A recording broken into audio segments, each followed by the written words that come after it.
In today's video, I'm going to teach you how to use the voice library in HeyGen. We'll walk through exactly where to go and what each option does so you can confidently choose or create the right voice for your projects. First, open HeyGen in your browser and head to the main dashboard. Give the page a moment to load so the left-hand navigation is fully visible. This is your control center for anything related to video automation and audio. Next, look to the left side and click on Video Agent. This area organizes the tools you'll use to build conversational or scripted agents, and it's where your voice options live. Once you're inside the Video Agent workspace, find and select Voice. That opens the voice library, the place where you can browse voices and decide how you want your agent to sound. Start with Auto.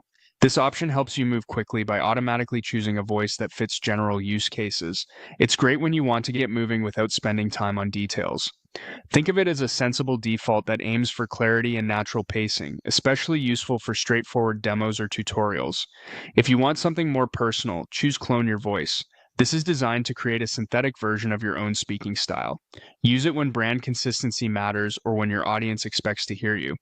Make sure you only clone a voice you have the right to use, and record in a quiet space for the cleanest input. A clear, well-paced sample will result in a more natural, reliable clone. For creative control, click Design a Voice. This is where you define the sound you want, then guide the system with descriptive language. It's ideal when you have a specific character or brand persona in mind that doesn't match your own voice. When prompted, type in the prompt. Describe the voice as if you were briefing a narrator. Include qualities like warmth, authority, friendliness, age range, accent, pace, and energy. The more specific and consistent your description, the better the system can match your intent.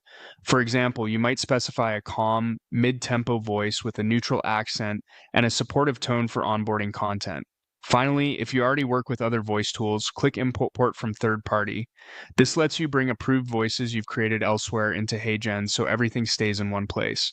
Confirm you have the proper permissions and match formats as required for a smooth import. That's it. You've seen how to open the voice library, use auto, clone your voice, design a new one with a prompt, and import from third parties. Explore these options to find the perfect sound for your next video.